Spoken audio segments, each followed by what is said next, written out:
सफ़े गुल किस्त नंबर 32। अस्सलाम वालेकुम बीजान। मुग़ज़म बीजान के कमरे में दाखिल होता हुआ बोला।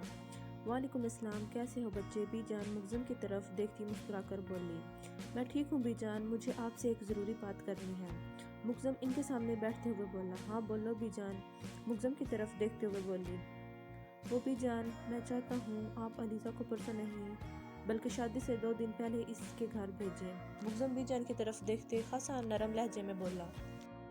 देखो मियाँ, वो तुम्हारी बीवी है, मगर असूल भी कोई चीज़ होती है। तुमने हमसे बगैर पूछे इसे ज़बरदस्ती निकाह कर लिया और अपने पास भी रख लिया, और अब तुम चाहते हो कि वो अब भी तुम्हारे पास ही रहे, तो हम ऐसा कुछ नहीं होने देंगे। वो भी एक लड़की है, बाकी लड़कियों की तरह उसने भी अपनी शादी के बारे में बहुत सारे ख्वाब देखे हैं, और यकीनन उसके घर वालों ने भी अपनी बेटी के लिए बहुत कुछ सोचा होगा। तो अपने दिमाग से ये बात निकाल दो कि वो तुम्हारे पास रहेगी। आना तो उसने तुम्हारे पास ही है। रुखसती के बाद हफ्ता डेढ़ सब्र कर लोगे तो तुम्हारी शान में कोई फ़र्क नहीं पड़ जाएगा।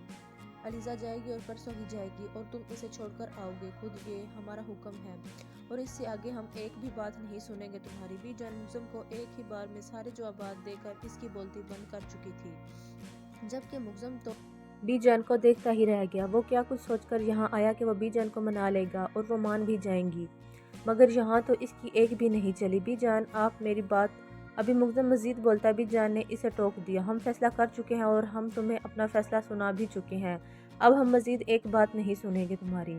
अब तुम जा सकते हो। बीजान ने अपनी बात ख़त्म करते इसे जाने का इशारा किया तो वो गुस्से से उठता कमरे से निकल गया, जबकि इसके पीछे से बीजान मुस्कुरा दी, क्योंकि वो जानती थी कि अगर वो सख्ती से नहीं बोलेंगी तो वो इनकी एक भी नहीं सुनेगा, चाहे वो जितनी मर्जी प्यार से इसे समझा ले, मगर वो नहीं मानेगा। इसलिए मजबूरन उन्हें सख्ती करनी पड़ी। मुग़ज़म तन फन करता घर से बाहर निकला और अपनी गाड़ी की तरफ बढ़ा, मगर वहां से गुजरते हुए इसकी नज़र लॉन में खड़ी अलीज़ा पर पड़ी, जो पौधों को पानी दे रही थी।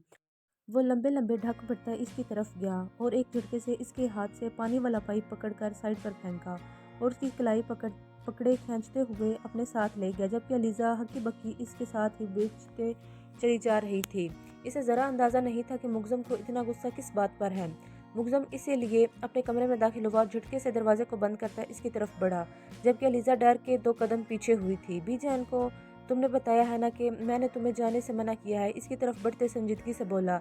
नहीं, मैंने नहीं बताया, मैं तो इनके पास गई भी नहीं। अलीज़ा 2 कदम पीछे होते हुए बोली, जबकि इसके कदम पीछे की तरफ बढ़ाते देखकर मुग़ज़म के माथे पर मज़ीद बल नमूदार हुए थे।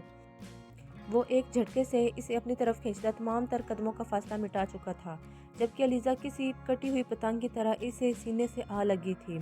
ये जो तुम बार बार मुझसे दूर जाने की कोशिश करती हो ना, किसी दिन जान निकाल दूंगा मैं तुम्हारी। अपने पास हरकत से बाज आ जाओ, अच्छा रहेगा तुम्हारे लिए। मुग़ज़म इसके सर से दुपट्टा सिरकाता केचर निकालते हुए बोला। और जो आप बेफजूल गुस्सा कर रहे हैं वो? अलीज़ा मुग़ज़म की तरफ देखते हुए बोली। बेगम, अभी आपने अपने शोर का गुस्सा देखा ही कहाँ है। मेक श्योर अगर तुम देखोगी तो वैसे बेहोश हो जाओगी। तो बेहतर यही है कि ऐसी हरकतें मत किया करो जिससे मुझे गुस्सा आए, क्योंकि जिस दिन मुझे गुस्सा आ गया उस दिन तुम्हारी खैर नहीं, और मुझसे तुम्हें कोई नहीं बचा सकेगा।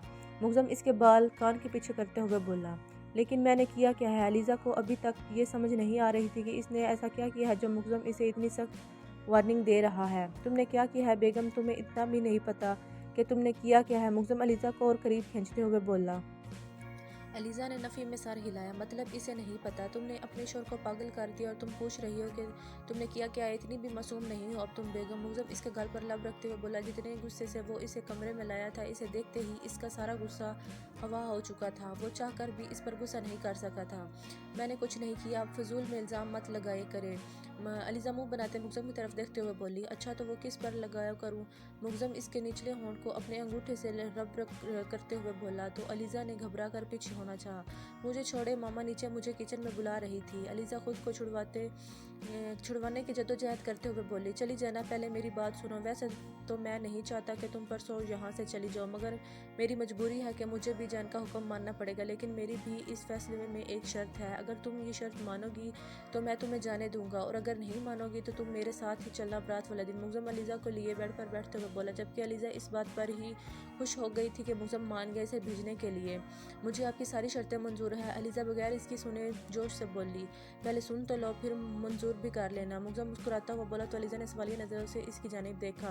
पहली शर्त, तुम 1 मिनट के लिए भी अपना फ़ोन खुद से दूर नहीं करोगी, अपने पास ही रखोगी। दूसरी शर्त ये कि तुम अपने ऊपर वाले रूम में रहोगी और किसी रूम में नहीं। तीसरी शर्त, मेरे मैसेज और मेरी कॉल का फ़ौरन रिसीव करोगी और जब तक मैं ना बोलूँ कॉल कनेक्ट नहीं करोगी। मुग्ज़म ने अपनी शर्तें अलीज़ा के आगे रखी, जबकि अलीज़ा आंखें फैलाए मुग्ज़म को देख रही थी। मतलब अब बंदा फ़ोन साथ लेकर घूमता रहे। मेरी तरफ ऐसे मत देखो, मेरी जितनी भी शर्तें हैं मैंने तुम्हें बता दी हैं, ये सब पूरी होनी चाहिए वरना तुम्हारी खैर नहीं। ये बात अपने इस छोटे से दिमाग में अच्छी तरह बिठा लो। मुग्ज़म इसके माथे पर उंगली रखते हुए बोला, मंजूर है तो बोलो, मैं भेजने को तैयार हूँ। मुग्ज़म इसकी पीली आंखों पर लब रखते हुए बोला, मुझे मंजूर है, अब मैं जाऊँ, मामा वेट कर रही हैं। अलीज़ा मुग्ज़म से बोलती फ़ौरन उठी, जबकि मुग्ज़म ने इसकी कलाई पकड़े एक झटके से इसे खींचा, जबकि अलीज़ा सीधा बेड पर गिरी थी और मुग्ज़म इस पर सायाफन हुआ था।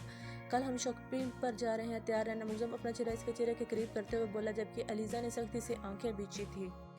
मुग्ज़म इसकी बंद आंखों को देखते मुस्कुराया और झुकते इसकी गर्दन पर अपने सिलकते लब रख दिए, जबकि इसके मस को गर्दन पर महसूस करते वो तड़प ही उठी थी। पीछे हटे, मुझे जाना है। अलीज़ा इसे पीछे करने की कोशिश करते हुए बोली, मगर वो ज़रा नहीं हिला। मुग्ज़म ने अपना सर उठाकर अलीज़ा के चेहरे की तरफ देखा और अपनी फिर गर्दन पर नज़र पड़ते ही मुस्कुराया, जो इसके लम से सुर्ख हो चुकी थी। मुग्ज़म मुस्कुराता हुआ झुका और नरमी से वहाँ पर अपने लब रख दिए। तुम्हें पता है तुम मेरे लिए क्या हो? मुग्ज़म इसके चेहरे को उंगलियों से छूते हुए बोला तो अलीज़ा मुग्ज़म की तरफ देखा, जैसे जानना चाह रही हो कि वो इसके लिए क्या है।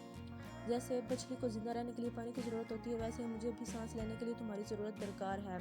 मुग्ज़म, मीर अहमद अपने रब के अलावा किसी का मोहताज नहीं, लेकिन तुम्हारा है। तुम मेरा इश्क हो, मेरी रूह की मकीन हो।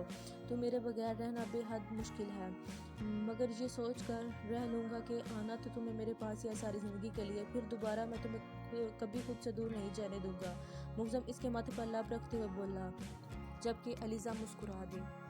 अगर आपने अब तक मेरे चैनल को सब्सक्राइब नहीं किया तो प्लीज़ सबसे पहले मेरे चैनल को सब्सक्राइब करें, लाइक करें, शेयर करें और बेल आइकन को लाजमी दबाएं। और जो लोग मेरी वीडियो देखते हैं उनका बहुत थैंक यू, शुक्रिया। अल्लाह हाफिज़।